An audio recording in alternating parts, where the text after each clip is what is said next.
بسم اللہ الرحمن الرحیم جزا اللہ ان محمد ما هو اہلہ۔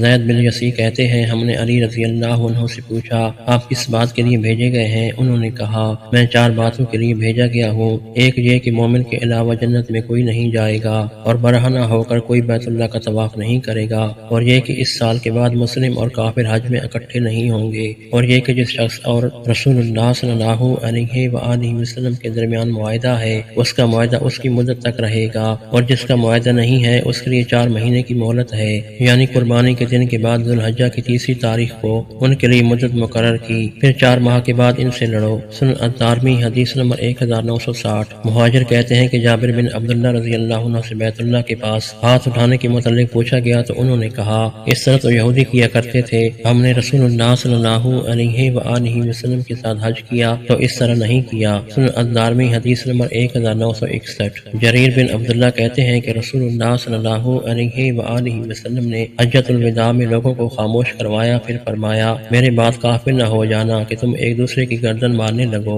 سنن الدارمی حدیث نمبر 1962۔ ابن ابو اوفی رضی اللہ عنہ کہتے ہیں کہ رسول اللہ صلی اللہ علیہ وآلہ وسلم نے صفا اور مروہ کے درمیان سعی کی، اور ہم آپ صلی اللہ علیہ وآلہ وسلم کو اہل مکہ سے اس خوف کی وجہ سے چھپائے ہوئے تھے کہ کوئی آپ صلی اللہ علیہ وآلہ وسلم کو پتھر نہ مار دے۔ سنن الدارمی حدیث نمبر 1963۔ جبیر بن معطم رضی اللہ عنہ کہتے ہیں کہ نبی صلی اللہ علیہ وآلہ وسلم نے فرمایا اے بنو عبد مناف، اگر تم اس کام کے نگران بن جاؤ تو کسی کو منع نہ کرنا کہ وہ رات یا دن میں جس وقت چاہے طواف کرے یا نماز پڑھے۔ سنن الدارمی حدیث نمبر 1967۔ ابن عباس رضی اللہ عنہما کہتے ہیں کہ لوگ حج سے فارغ ہو کر ہر طرف کو چلے جاتے تھے تو رسول اللہ صلی اللہ علیہ وآلہ وسلم نے فرمایا کوئی نہ جائے حتیٰ کہ اس کا آخری وقت بیت اللہ کے پاس گزرے۔ سنن الدارمی حدیث نمبر 1974۔